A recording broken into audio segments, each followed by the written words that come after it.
Hey guys, welcome to my channel Learn with Hina. If at all you are new to my channel, then please do subscribe the channel and press the bell icon to get all the notification about the upcoming videos. So आप इसके अलावा Telegram channel भी join कर सकते हो। Just आपको learn with Hina नाम type करना है एंड वहाँ से आप इजीली टेलीग्राम चैनल ज्वाइन कर सकते हो। उसके अलावा आपको पता होगा मैं अन अकेडमी पे भी एडुकेटर हूँ। सो मेरी 10 स्पेशल क्लासेस वहाँ पे अवेलेबल है, मीन्स 10 आवर्स की स्टडी आप फ्रीली वहाँ से कर सकते हो। मेरी प्रोफाइल में आपको जाना है। हाँ, ये देखो यहाँ पे आपको वीडियो में मैंने स्लाइड ऐड नहीं की है मेरी प्रोफाइल की, बट मैं यहाँ से आपको बता देती हूँ। सो यहाँ पे आप मेरे प्रोफाइल में यहाँ पे जाके ये स्पेशल क्लासेस देख सकते हो। सिर्फ हिना जैन टाइप कर देना, आपको मेरी प्रोफाइल दिख जाएगी।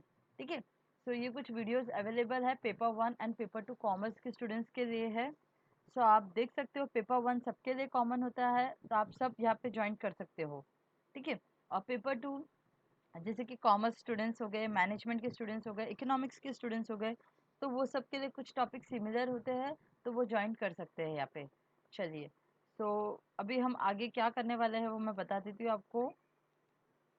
तो उससे पहले मेरे बारे में एक बार और मैं बता देती हूँ, अगर आपको मेरा नाम अब तक नहीं पता है, हो सकता है बहुत सारे जन यहाँ पे न्यू हो, तो मैं बता देती हूँ मेरा नाम हिना जैन है। नहीं पता है तो बता देती हूँ। So I like to teach and share my knowledge. I like to help others. So I'm overall MCOM topper of my college. So you can join Telegram channel and do follow me on Unacademy. ठीक है। So अभी चलो start कर लेते हैं। आज मैं आपके लिए एक टॉपिक लेके आई हूँ जहाँ पे हम डिस्कस करेंगे एटमॉस्फेयर के बारे में। एंड ये आपका पेपर 1 का टॉपिक है, क्योंकि मैंने एक पोल किया था जहाँ पे मैक्सिमम रिस्पांस आया था हमारे पेपर 1 के लिए, तो हम उसी के ऊपर डिस्कस करने वाले हैं। चलिए। So people development and environment unit, आपकी unit number 10, sorry unit number 9, paper 1, that is general paper सभी के लिए होता है वो यूनिट है। उसमें से एक टॉपिक है आपका लेयर ऑफ एटमॉस्फेयर, जिसमें आपने देखा होगा पास्ट ईयर में बहुत सारे क्वेश्चंस पुट अप किए गए हैं, तो हमें बस वही डिस्कस करना है अब। तो चलिए, तो सबसे पहले मैं आपको बता देती हूँ लेयर ऑफ एटमॉस्फेयर कैसे होते हैं। तो यहाँ से स्टार्ट होता है। सबसे पहले आता है ट्रोपोस्फियर, फिर आपका आता है स्ट्रेटोस्फियर, मेसोस्फियर, थर्मोस्फियर और एक्सोस्फियर। ये सीक्वेंस आपको ऐसे ही याद रखनी है, बहुत ही ज़्यादा इम्पॉर्टेंट है आपके एग्जाम पॉइंट ऑफ व्यू से। सो नंबरिंग कर लो। 1, अरे यार ये तो दिख ही नहीं रहा, एक मिनट। हाँ, तो इससे नंबरिंग कर लो, और अभी मैं करवा रही हूँ ना, मेरे साथ में ही लर्न कर लेना, तो भूलोगे नहीं। सबसे पहले आएगा ट्रोपोस्फियर, नेक्स्ट आपका आएगा stratosphere, mesosphere, thermosphere and exosphere. ठीक है। अब आपको ये देखो कैसे याद रखोगे, एक सीक्वेंस बताती हूँ, एक आइडिया बताती हूँ। देखो, ट्रोपोस्फियर, ठीक है, हम ट्रोपोस्फियर को ऐसे याद रखेंगे, यहाँ पे देखो टी एस को हम ऐसे ही याद रख लेंगे, टी एस। ठीक है, ट्रोपोस्फियर और स्ट्रेटास्फियर। ठीक है, हम ट्रॉफी बनाएंगे किसकी, स्ट्रेटास की, अलग अलग स्ट्रेटास की। ठीक है, तो आप ऐसे याद रख लो। मेसोस्फियर क्या, आप ऐसे याद रखो जो बीच में रहता है, मतलब यहाँ पे हमारे पास में कितने एलिमेंट है, 5 एलिमेंट है, उसमें से जो थर्ड नंबर का है वो आपका मेसोस्फियर है, मतलब ये मिडिल वाला हो गया। फिर हो गया थर्मोस्फियर और एक्सोस्फियर। एक्सोस्फियर आप ऐसे याद रखो कि आपका कोई भी एक्स होगा, ठीक है, तो उसको आपने आपकी लाइफ से निकाल दिया, मतलब वो एकदम लास्ट में आ रहा है, 5th नंबर पे, मतलब उसको आपने एकदम एग्जिस्टिंग पॉइंट पे ही रख दिया है, तो एग्जॉस्फियर। अभी बचा क्या, थर्मोस्फियर, तो वो आपको ऐसे ही याद हो जाएगा। सबसे पहले ट्रोपोस्फियर, हम अलग अलग ट्रॉफी इकट्ठा करेंगे, उनके स्ट्रेटास बनाएंगे, फिर बीच में मेसोस्फियर, फिर थर्मोस्फियर और फिर एक्सोस्फियर। ठीक है, ऐसे याद रख लेना। सीक्वेंस आपको पूछा जाता है एग्जाम में, इसलिए कह रही हूँ सीक्वेंस याद रखना। कोई भी स्टोरी बना के याद रख लो, बट याद रखना है आपको। चलो, ये डायग्राम देख लो एक एटमॉस्फेयर लेयर के ऊपर, आपने पास्ट ईयर में भी देखा होगा, इनके ऊपर क्वेश्चंस पुट अप किए गए। तो सबसे पहले हमने ट्रोपोस्फियर की बात की है, फिर आपके स्ट्रेटोस्फियर, ठीक है, और जो ट्रोपोस्फियर और स्ट्रेटोस्फियर के बीच में ये जो वाला रहता है ना, इसको बोलते हैं ओजोन लेयर। ठीक है, उसके बाद में मेसोस्फियर, मेसोस्फियर और थर्मोस्फियर के बीच में जो लेयर है उसको बोलते हैं करमान लाइन। ठीक है, और कुछ और नाम भी आएगा, वो भी मैं आपको बताऊंगी, इनके बीच में आने वाली स्लाइड में हम करेंगे। और जो थर्मोस्फियर और एक्सोस्फियर के बीच में वो है एक्सोबेस। ठीक है, एक्सोबेस आपकी लोअर बाउंड्री होती है। ठीक है, वो जो कि 500 किलोमीटर के ऊपर होती है, वो हम करेंगे आने आने वाली स्लाइड्स में। बस यहाँ पे हमने एक बस बेसिक आइडिया लगा लिया है कि क्या क्या होता है। एक बार डायग्राम दिमाग में अच्छे से बैठा लो ताकि मैं आगे बढ़ सकती हूँ। चलिए, एटमॉस्फेयर क्या होता है? सबसे पहले एटमॉस्फेयर कैसे हम लेयर में डिवाइड करते हैं, बट एटमॉस्फेयर क्या होता है? ये एक गैशियस आउटर पोर्शन होता है किसका? प्लैनेट का। ठीक है, ये होता है एटमॉस्फेयर। अब हम पढ़ेंगे एटमॉस्फेयर को हम कैसे डिवाइड करेंगे। Atmosphere can be divided into layers based on its temperature. ठीक है, टेम्परेचर के बेसिस पे हम उसे डिवाइड करते हैं as shown in the figure. ठीक है, ये फिगर में मैंने डायग्राम वाला चार्ट ऐड नहीं किया है। अगर आपको चाहिए इनके एक्चुअल फिगर्स क्या क्या होते हैं वो मैं आपको बता दूंगी। This layers are the troposphere है, स्ट्रेटोस्फियर है, मेसोस्फियर है, थर्मोस्फियर है और एक और कौन सा है? एक्सोस्फियर। ठीक है, आपको ये ऐसे याद रखना है। अब मैंने ये 3 से 4 बार ये चीज़ें रिपीट कर दी है, तो आई होप आप कोई नहीं भूलोगे। देखो एक बार फिर से रिपीट कर देती हूँ। Troposphere, stratosphere, mesosphere, thermosphere and exosphere.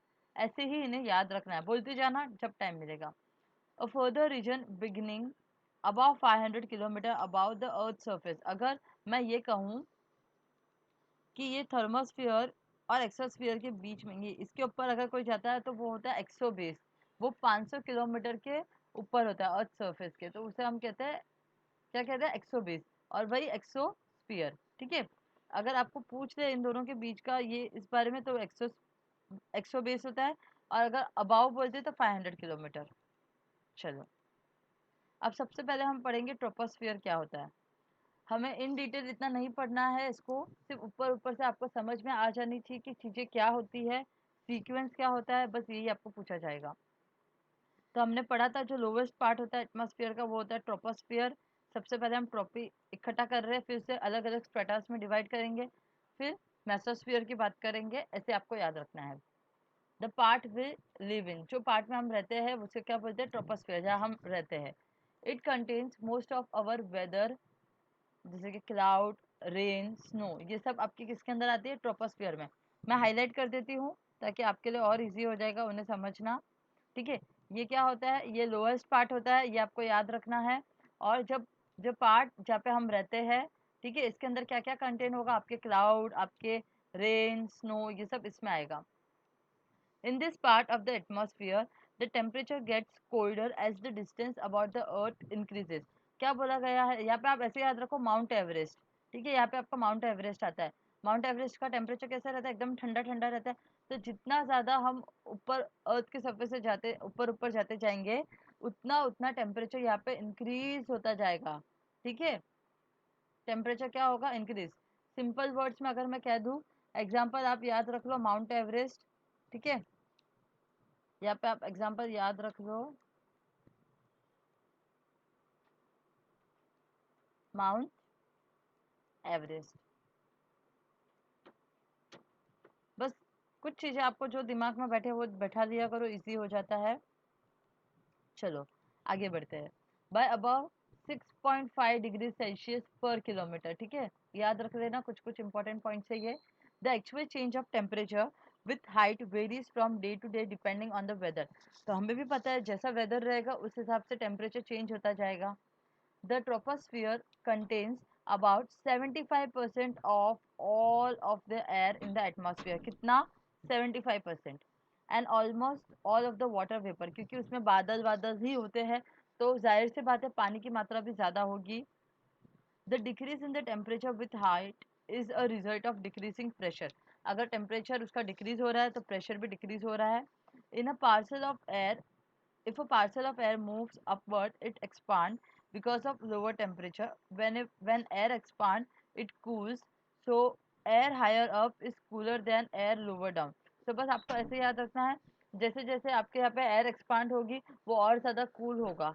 ठीक है, और दूसरी चीज़, जैसे जैसे टेम्परेचर ठंडा होता जाएगा और, तो उसकी डिस्टेंस भी बढ़ती जाएगी। और कितना कंटेन करता है वो एयर में? 75%। ठीक है, और ऑलमोस्ट यहाँ पे वाटर वेपर होता है क्योंकि यहाँ पे बादल और बारिश ही आपको देखने को मिलेगी। क्लियर है इतना? आगे बढ़ते हैं आप। The lowest part of troposphere is called the boundary layer. इसको हम दूसरा नाम क्या बोल सकते हैं? Boundary layer. This is where the air motion is determined by the properties of the earth surface. Earth surface से हम बता सकते हैं Turbulence is generated as the wind blow over the earth's surface and by the thermal rising from the land as it is heated by the sun. इतना important नहीं है, but आपको ये याद रख लेना है कि टर्बुलेंस जो रहता है वो कैसे जनरेट होता है कि जैसे जैसे हवा चलती है अर्थ सरफेस के ऊपर और जो थर्मल्स जो रहती है, जो राइज होती है हमारे धरती से, तो वो जैसे जैसे हीट होती है किसके वजह से, सन के वजह से. This turbulence redistribute heat and moistures within the boundary layers as well as pollutants and other constituents of the atmosphere. The top of the troposphere is called the tropopause. ठीक है, जो troposphere के ऊपर होता है उसे हम क्या कहते हैं, tropopause. This is the lowest at the pole where it is about 7 to 10 kilometer about the earth surface. वही जो किलोमीटर की मैं बात कर रही थी ना, वो यही है. It is highest अबाउट, सबसे हाईएस्ट कितना हो सकता है इक्वेटर के पास में, 17 से 18 किलोमीटर. ठीक है, एक आपको ये याद रखना है कि वो लोएस्ट होगा पोल के यहाँ पे कितना, 7 से 10 किलोमीटर, और इक्वेटर के यहाँ पे जाके कितना बढ़ सकता है वो, 17 से 18 किलोमीटर. ठीक है, चलो आगे बढ़ते हैं, स्ट्रेटोस्फीयर की बात करेंगे. This extend upward from this tropopause to about 50 kilometre. कितना एक्सटेंड हो सकता है ये, 50 किलोमीटर. वहां पे कितना था, 17 से 18 किलोमीटर. ये देखो, ठीक है, चलो. It contains much of the ozone in the atmosphere. ये क्या कंटेन करता है, ज़्यादा ओजोन कंटेन करता है एटमॉस्फेयर में. The increase in the temperature with height occurs because of absorption of ultraviolet radiation. क्यों, क्योंकि ये इसकी हाइट कैसे इंक्रीज हो रही है, अल्ट्रावायलेट रेडिएशन को ये एब्जॉर्ब करता है जो कि सन के द्वारा मिलती है. ठीक है, temperature in the stratosphere are highest over the summer pole. Temperature stratosphere में हाईएस्ट कब रहेगा, समर के टाइम पे, और लोएस्ट कब होगा, ठंडी के टाइम पे. हाईएस्ट कब रहेगा आपका टेम्परेचर, गर्मी में. लोएस्ट कब होगा, ठंडी में. ठीक है, ये याद रखना है आपको. By absorbing dangerous UV radiation, the ozone in the stratosphere protect us from the skin cancer. चमड़ी के कैंसर से हमें बचाता है and other health damages. However, chemicals called CFC, that is chlorofluorocarbons or furans and halogens, which were once used in the refrigerators, spray cans and fire extinguishers have reduced the amount of ozone in the stratosphere, particularly at the polar latitude, leading to the so called Antarctic ozone hole. ठीक है, leading to what, Antarctic ozone hole. तो इसमें हमें क्या क्या याद रखना है, सबसे पहले इसका टेम्परेचर एक्सटेंड होगा 50 किलोमीटर तक, और ओजोन यहाँ पे एटमॉस्फेयर में रहता है. उसके अलावा अल्ट्रावायलेट हीट जो रहती है वो एब्जॉर्ब रेडिएशन एब्जॉर्ब करता है जो कि सन से मिलती है, और इसका हाईएस्ट पॉइंट आपका रहेगा समर में. तो आप ऐसे ऐसे याद रखो, हाईएस्ट समर में HS, और लोएस्ट कहाँ पे होगा, LW विंटर में. ठीक है, और ये क्या बचाता है, जो अल्ट्रावायलेट जो रहता है रेडिएशन, वो एब्जॉर्ब करके हमें स्किन कैंसर से और अलग अलग हेल्थ डैमेजेस से हमें बचाता है. ठीक है, now human have stopped making most of the harmful CFC. We expect the ozone hole to eventually recover over the 21st century, but this is a slow process. ये एक थोड़ा स्लो प्रोसेस है, बट हम उम्मीद कर रहे हैं कि ये एब्जॉर्ब कर ले. नेक्स्ट क्या आता है आपका, मेसोस्फीयर. मेसोस्फीयर क्या होता है आप, the region about the stratosphere is called mesosphere. Here the temperature again decreases. यहाँ पे टेम्परेचर कैसे डिक्रीज होगा, जैसे जैसे हाइट बढ़ेगी वैसे वैसे टेम्परेचर यहाँ पे डिक्रीज होता जाएगा, reaching a minimum of about -90 degree Celsius at the mesopause. तो यहाँ पे कितना होगा, मिनिमम कितना जाएगा, वो घट घट के कितना जाएगा, 90 डिग्री, -90 डिग्री सेल्सियस. तो हमें बस यहाँ पे ये याद रखना है कि टेम्परेचर यहाँ पे डिक्रीज होती है हाइट के साथ में, और मिनिमम कितना जाएगा वो 90 डिग्री सेल्सियस, -90 डिग्री सेल्सियस. अच्छा, अब आप मेसोपॉज क्या होता है वो मैं बता देती हूँ. मेसोपॉज जो रहता है ये एक लेयर होता है जो कि किसके बीच में होती है आपके, ये लेयर आपके बीच में फॉर्म होती है. एक तो होता है ionosphere,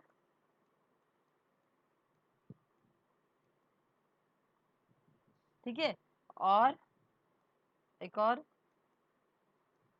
ionosphere and mesosphere.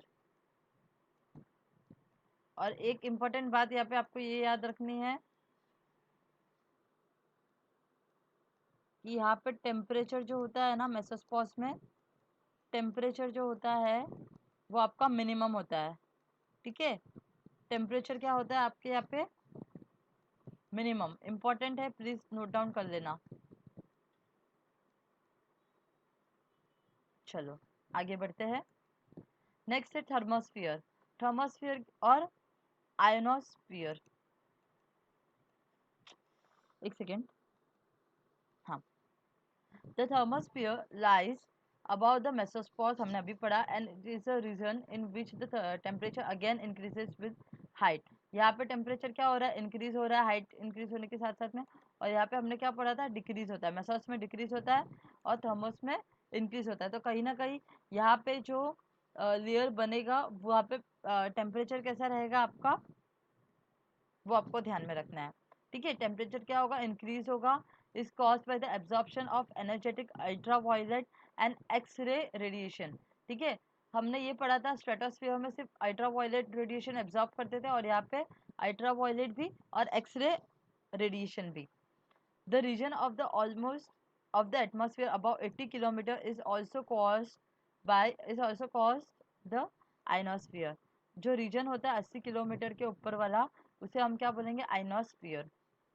Since the energetic solar radiation knocks the electrons of molecules and atoms, turning them into ions। क्योंकि यहाँ पे कैसे किस में टर्न हो जाते हैं वो, आयन, जो कि पॉजिटिव चार्ज होते हैं। ठीक है, जो कि कैसे चार्ज होते हैं, पॉजिटिव चार्ज होते हैं। The temperature of the thermosphere varies between night and day.